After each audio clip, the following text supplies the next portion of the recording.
2014's crime thriller, directed by Dan Gilroy, Nightcrawler, features Jake Gyllenhaal as a sociopathic crime videographer, Louis Bloom, eager to earn money and make a name for himself in a hyper-competitive news media environment. He presents himself as a quick learner and a hard worker, and eventually is able to secure a lucrative relationship with Nina, the news director for KWLA, played by Rene Russo, and ultimately expand and build his career with his knowledge and hard work. At first glance, this film almost seems like the ethos of the American dream, a meritocracy where those who work the hardest and do the best job are rewarded more handsomely than less qualified workers. However, we will take a deeper look into the implications of rewarding the best, and see if Louis Bloom is a good example of the prototypical American ideal of the pull yourself up by the bootstraps worker on this episode of ThoughtTime.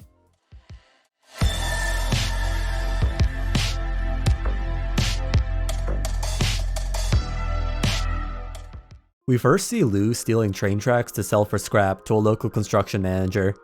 Not only does this show that Lou is a liar and a cheat, but it also shows how he is willing to literally derail the system under which he is allowed to make his capital. He presents himself as a self-starter that is eager to please, but really he is simply trying to use his knowledge of the system in order to reap the rewards. You see, Louis Bloom isn't actually interested in obtaining a job that adds value to society or help people in any way. He merely wants money, which is exactly why becoming a crime journalist is the perfect occupation for him. These so-called crime journalists do not actually help anyone, and in fact, they actually tend to get in the way of first responders that need every moment of time they can get in order to help a victim. The only reason this job exists is because they are able to sell this footage to local news media outlets. However, calling it news is really a misnomer, as the channel's intent is to simply incite fear and panic in the lives of suburbanites. Sure, reviewing crime statistics and reporting government-level crime policies is newsworthy, but it's hard to say that showing extremely graphic imagery of mutilated corpses for the shock value is really helping people stay informed or protected in any way. Yet, despite the fact that Lou and KWLA are in many ways actively harming society, they still are able to prosper.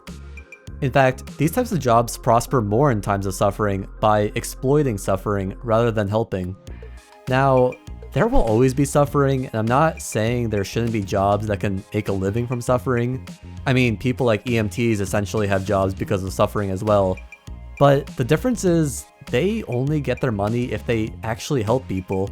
Lou relies on actively not engaging in the lives of victims in order to get the most raw and disturbing footage in order to sell to the highest bidder, so he is incentivized not to help.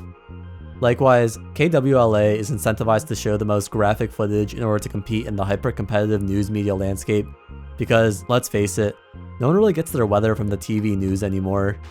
It is clear that Lou and KWLA have no morals or plans to stop what they're doing, so essentially the only way to eliminate the source of an anti-humanitarian job such as this is to either lower or ban the financial incentive for recording atrocities, or make selling or showing footage such as this heavily regulated. And really, this can apply to any job that either does not contribute to society or actively harms it.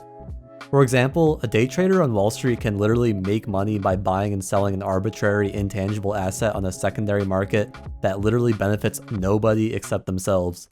Reducing the financial incentive, such as by raising the capital gains tax on such day trading, would, of course, increase the likelihood that they go out and actually pursue something that actually, adds value to society. But I already hear people arguing with me in the comments.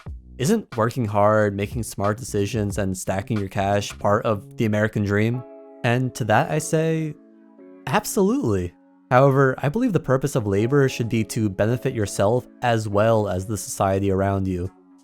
If everyone is only working for selfish reasons, it creates a whole host of problems. We see this in how Lou's intern, Rick, played by Riz Ahmed, is almost literally thrown under the bus, as Lou uses him to get footage while knowing he was about to get shot and killed. Lou is essentially rewarded for this kind of sadistic behavior because he has plausible deniability with the police while capturing lucrative footage with no risk to his own personal self. This kind of everybody for himself mentality is ultimately not sustainable in a society, which is kind of the whole reason Lou realized he has to be his own boss. He realized literally nobody cared about him, and he felt driven to show no empathy to his fellow employees, work associates, and others because no one showed him any empathy. And I'm not saying Liu doesn't work hard to earn his money. He clearly is a smart negotiator, even though he uses immoral and illegal methods, and he certainly picked up and learned the trade extremely quickly.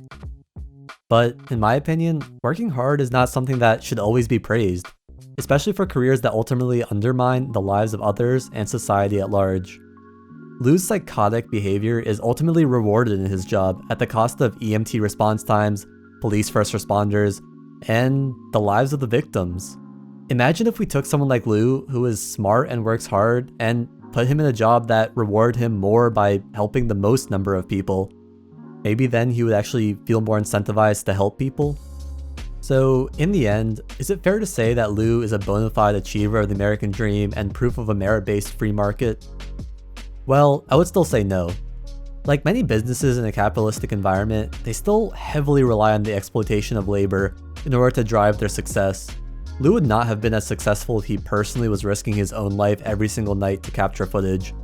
We even see this with his one competitor, as he ended up in a severe accident himself by sheer luck. Of course, luck does play a major factor in the success of a business too, whether it is the market conditions, making decisions with not enough information, or consumer demand. Liu does work hard, sure, but ultimately it is hard to say that his success was only from merit due to the fact that his competition was eliminated. He used manipulation and illegal tactics, and he had a labor force that did his bidding for him. And I know a lot of you are going to say how you or someone you know is successful because you worked hard, but that's not the point I'm making. The point is, capitalism is not designed to make everyone a billionaire CEO. It's designed so that most of the money flows to the top, while workers are given just enough to live, yet still be dependent on rich corporations and never actually grow for themselves.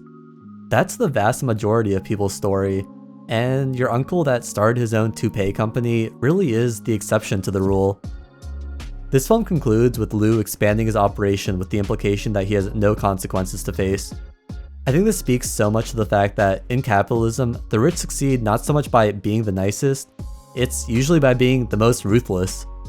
By underpaying their workers and suppressing unionization, by avoiding taxes, by moving their money to tax havens in Bermuda or Ireland, or just straight up committing fraud and only having to pay a fraction of the profit they made from the said fraud.